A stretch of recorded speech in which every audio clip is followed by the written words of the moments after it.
हम जितना बाहर जाएं और दूसरों का भला करें, हमारा हृदय उतना ही शुद्ध होगा और परमात्मा उसमें वास करेंगे। अध्याय 7 में हम स्वामी विवेकानंद जी के पहले समाधि अनुभव के बारे में जानेंगे। रामकृष्ण परमहंस ने नरेंद्र को बहुत जल्द ही समाधि की झलक दिखाई। उस वक्त वे नहीं जानते थे कि समाधि क्या है। समाधि अवस्था प्राप्त करने के लिए आपका तालमेल समाधि के साथ होना चाहिए। समाधि यानी समय आदि, इसका अर्थ है वह अनुभव जो समय से भी पहले है। इस सृष्टि का निर्माण होने से पहले जो था उसे जानना ही समाधि है। समय काल की बात को याद में आई। जब इस दुनिया का निर्माण हुआ तभी से काल की गणना शुरू हुई। हम जागृत अवस्था में ही इस अनुभव तक पहुंच पाए जो कालातीत है, शरीर है, मन और बुद्धि से परे है। इसी को समाधि कहा गया है। जो अवस्था हमें काल और समय के परे ले जाती है वही समाधि अवस्था कहलाती है। समाधि की अवस्था में सृष्टि निर्माता को जाना जाता है। वह निर्माता अपने ही भीतर उपस्थित होता है। उसके अस्तित्व को जानना ही अध्यात्म है। अनुभव करना समाधि है।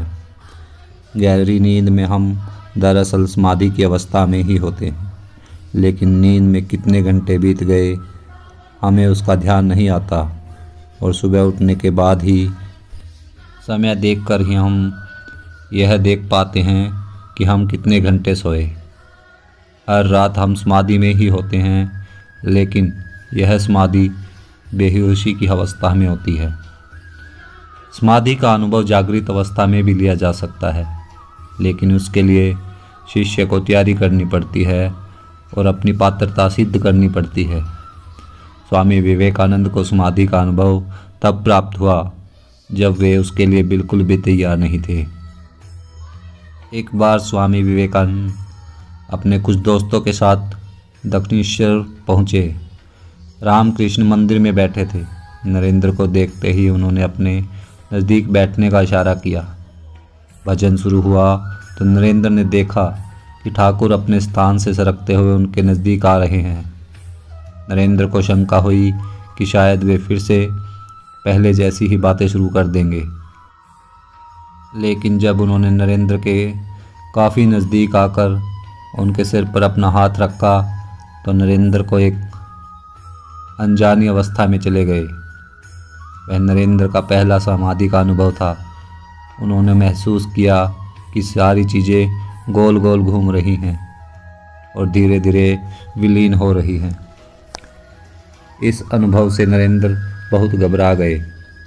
उन्हें मौत का एहसास होने लगा और उन्होंने हिम्मत बटोर कर कहा, आप यह क्या कर रहे हैं? मुझे मेरे माता पिता के पास जाना है।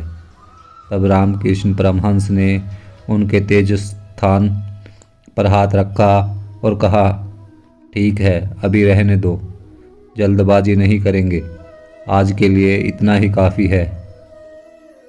और इस प्रकार स्वामी विवेकानंद समाधि अवस्था से बाहर आ गए। नरेंद्र के लिए यह बहुत बड़ा झटका था।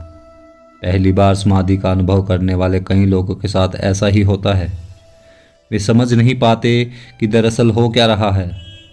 उनके अंदर एक डर आ जाता है और डरा हुआ मन बड़ी आसानी से उनके लिए और दूसरों के लिए परेशानियां खड़ी कर सकता है। नरेंद्र को अपनी निडरता का जितना गर्व था, वह अनुभव उसके एक पल में ही चकनाचूर हो गया। रामकृष्ण परमहंस ने सोचा कि पहले नरेंद्र को उसके लिए तैयार करना होगा ताकि वे समाधि के अनुभव को संभाल सकें। नरेंद्र हर चीज़ को बुद्धि के आधार पर तोलते थे। वे कॉलेज के सभी परीक्षाएं दे चुके थे और उनका दिमाग बड़ा तेज और तर्कशील था। ऐसे में भला वे समाधि के अनुभव को कैसे समझ पाते? इसलिए समाधि में जाते ही वो घबरा गए। जिस तरह एक किसान बीज बोने से पहले ज़मीन को तैयार करता है, ठीक उसी तरह एक सच्चे गुरु ज्ञान देने से पहले शिष्य को तैयार करते हैं। किसान बीजों को सीधे ज़मीन में नहीं डालता। अगर ज़मीन पथरीली है तो वह उसे सबसे पहले ज़मीन में सारे कठोर पत्थरों को निकालता है, फिर अनावश्यक उगी घास फूस को हटाता है। उसके बाद ज़मीन को पानी देकर उसकी मिट्टी को नरम किया जाता है। मिट्टी नरम हो जाने के बाद ही ज़मीन खोदकर उसमें बीज डालने की व्यवस्था की जाती है। ठीक इसी प्रकार रामकृष्ण परमहंस नरेंद्र को तैयार कर रहे थे। वे नरेंद्र के भीतर के गुणों को देख पा रहे थे और वे जानते थे कि नरेंद्र अपने गुणों का उपयोग लोक कल्याण के लिए करेंगे। नरेंद्र समाधि के अनुभव को तो समझ नहीं पाए थे, लेकिन उसके बाद वे कुछ बातों पर मनन जरूर करने लगे थे। यही कारण था कि उन्हें लगा शायद रामकृष्ण परमहंस ने मुझे सम्मोहित किया था। क्योंकि नरेंद्र कला संकाय के छात्र थे, इसलिए उन्होंने मनोविज्ञान भी पढ़ रखा था और वे इस बारे में पर्याप्त जानकारी रखते थे। इसके बावजूद वे असमंजस में थे। वे अपने आप से सवाल पूछते थे। एक तरफ तुम कहते हो कि रामकृष्ण परमहंस पागल हैं, दूसरी तरफ कहते हैं कि वो सम्मोहन शक्ति जानते हैं। ये दो अलग अलग बातें हैं। तुम एक तरफ सोचते हो कि रामकृष्ण परमहंस एक संत हैं और दूसरी तरफ कहते हो कि वे इतना अजीब व्यवहार इसलिए करते हैं क्योंकि उनकी बुद्धि में कुछ खलल है। तभी तो वो काली माँ के दर्शन करते रहते हैं और भाव दशा में जाते रहते हैं। वास्तव में वे उस प्रथम अनुभव को समझ नहीं पाए। इंसान पर कृपाएं तो बहुत पहले से होती रही हैं, मगर वह उसे उसी वक्त समझ ही नहीं पाता। एक सप्ताह बाद नरेंद्र फिर रामकृष्ण परमहंस के पास गए। परमहंस जी ने सभी को संबोधित करते हुए कहा, नरेंद्र एक विशेष इंसान है और इसके अंदर बहुत से गुण हैं। सभी को इसका आदर करना चाहिए। वे उनका इतना गुणगान किया करते कि नरेंद्र को आश्चर्य होने लगता। कभी रामकृष्ण परमहंस उनके बारे में कहते, नरेंद्र सप्त ऋषियों में से एक ऋषि हैं, तो कभी कहते नरेंद्र एक तलवार है तो म्यान से बाहर आ चुकी है।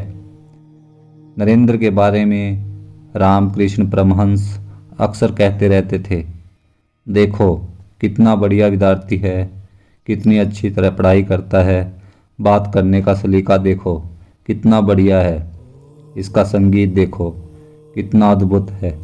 इतने सारे गुण किसी में नहीं होते। पढ़ाई में भी आगे है और धर्म चर्चा करने में भी होशियार है। नरेंद्र जैसा कोई दूसरा नहीं है। रामकृष्ण परमहंस के पास जो भी शिष्य आते थे उसके लिए कुछ नियम बनाए गए थे, लेकिन नरेंद्र के बारे में वे कहते, इसके लिए कोई नियम नहीं है। वह उनका पालन करे या ना करे कोई फर्क नहीं पड़ता। नियम तो कच्चे लोगों के लिए बनाए जाते हैं। नरेंद्र तो पक्का है, उस पर कोई नियम लागू नहीं होता। इससे नरेंद्र को बहुत आश्चर्य होता कि भला वह उसमें ऐसा क्या देख रहे हैं। समाधि का पहला अनुभव पाने के बाद भी नरेंद्र अपने आप को एक साधारण इंसान ही समझते थे। नरेंद्र के जीवन में उस समय कई चीज़ें एक साथ हो रही थी।